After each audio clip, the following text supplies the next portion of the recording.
President Biden is holding a summit Friday with the leaders of Japan and South Korea at the Camp David presidential retreat, to focus on regional security cooperation concerns, especially managing North Korean belligerence and countering China. Mr. Biden, Japanese Prime Minister Fumio Kishida and South Korean President Yoon Suk-yeol are expected to announce new coordination efforts, including a hotline and a commitment to consult one another and share information to align our messaging and to take policy actions in tandem, a senior administration official said, noting that the three countries are also committing to annual trilateral meetings. National Security Advisor Jake Sullivan, who briefed reporters at Camp David Friday morning, said the summit marks a new era of cooperation among the three to stitch together our systems across a range of interests for years to come. However, Sullivan made clear that this cooperation agreement is not NATO for the Pacific. While the agreement commits each country to military cooperation and shared defense exercises, there is no Article 5 equivalent that would consider a military attack on one member an attack on all members. Sullivan told reporters the U.S. is concerned about North Korea's military cooperation with Russia but stopped short of accusing Russia of violating UN sanctions against the North. "This is a big deal," Sullivan said.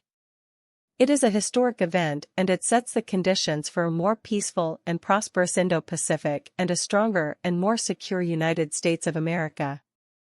This is the first time Mr. Biden has ever invited any foreign leader to Camp David. He will be meeting one-on-one with each leader and the three are holding a joint press conference late Friday afternoon. The aim of the summit is to further tighten security and economic ties between Japan and South Korea, two nations that have had historically chilly relations. But tensions between South Korea and Japan have thawed quickly over the last year, since the two nations are both concerned about China's assertiveness in the Pacific and North Korea's persistent nuclear threats. Mr. Biden hopes to use the summit in Maryland's Catoctin Mountains to urge Yoon and Kishida to turn the page on their country's troubled shared history. The Japan-South Korea relationship has been difficult because of differing views of World War II history and Japan's colonial rule over the Korean peninsula. Past efforts to tighten security cooperation between Seoul and Tokyo have progressed in fits and starts. But the White House hopes the current rapprochement offers an opportunity for a historic shift in the relationship. What we have seen over the course of last couple of months is a breathtaking kind of diplomacy that has been led by courageous leaders in both Japan and South Korea, Kurt Campbell, Biden's top Indo-Pacific advisor, said at an event at the Brookings Institution in Washington on Wednesday. They have sometimes, against the advice of their own counselors and staff, taken steps that elevate the Japan-South Korean relationship into a new plane. Biden administration officials say the leaders will announce in their summit communiqué a series of joint efforts that aim to institutionalize cooperation among the three countries as they face an increasingly complicated Pacific. In choosing Camp David to hold the summit, Mr. Biden is trying to put on display the importance of U.S. relations with the two countries. The presidential retreat has over the last 80 years hosted historic peace summits and intimate leader-to-leader talks. The Biden administration says it remains determined to place greater foreign policy focus on the Pacific even as the U.S. grapples with the fallout of the Russian invasion of Ukraine. Earlier this year, Biden honored Yoon with a state visit and picked Kishida's predecessor, Prime Minister Yoshihide Suga, for the first face-to-face visit of his presidency. The retreat was where President Jimmy Carter brought together Egyptian President Anwar Sadat and Israeli Prime Minister Menachem Begin in September 1978 for talks that established a framework for a historic peace treaty between Israel and Egypt in March 1979. In the midst of World War II, President Franklin Roosevelt and British Prime Minister Winston Churchill met at the retreat, then known as Shangri-La, to plan the Italian campaign that would knock Benito Mussolini out of the war. Kishida, before departing Tokyo for Washington on Thursday, called the summit a historic occasion to bolster trilateral strategic cooperation based on our stronger-than-ever bilateral relations with the United States and South Korea.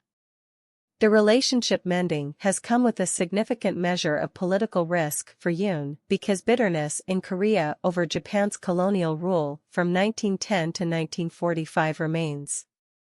Polls show a majority of South Koreans oppose Yoon's handling of the forced labor issue with Japan. Mr. Biden is expected to impress on Yoon and Kishida that the US, Japan, and South Korea have arrived at a critical moment. I think it's fair to say that a few months ago both President Yoon and Prime Minister Kishida might have been a bit uncomfortable with the prospect of a meeting at Camp David, said Christopher Johnstone, a senior advisor and Japan chair at the Center for Strategic and International Studies. Both would have been hesitant to endorse any implication that somehow the U.S. was brokering an improvement in Japan-ROK ties, he said, referring to the Republic of Korea. But we're in a very different stage now. Kishida and Yoon came to office months apart in late 2021 and early 2022 as their country's relationship was in one of the roughest periods since the two countries officially normalized relations in 1965.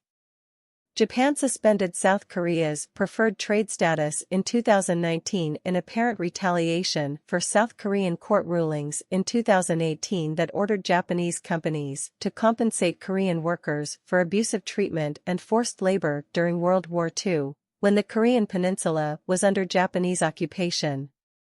Japan also tightened export controls on key chemicals used by South Korean companies to make semiconductors, prompting South Korea to file a complaint with the World Trade Organization and remove Japan from its own list of countries with preferred trade status. But relations between the two nations have improved significantly in recent months. Yoon proposed an initiative in March to resolve disputes stemming from compensation for wartime Korean forced laborers.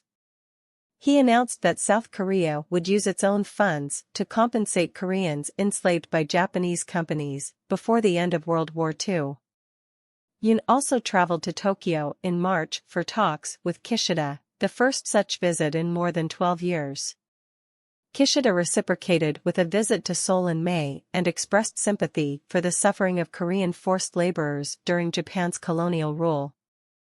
The world is changing rapidly, and I think this is apparent to both the Japanese and South Koreans, said Sheila Smith, a senior fellow for Asia-Pacific Studies at the Council on Foreign Relations. Yoon, in remarks this week to mark the 78th anniversary of Korea's liberation from Japan's colonial rule, made it clear that improving ties with Japan is crucial to regional stability. As partners that cooperate on security and the economy, South Korea and Japan will be able to jointly contribute to peace and prosperity across the globe while collaborating and exchanging in a future-oriented manner, Yoon said.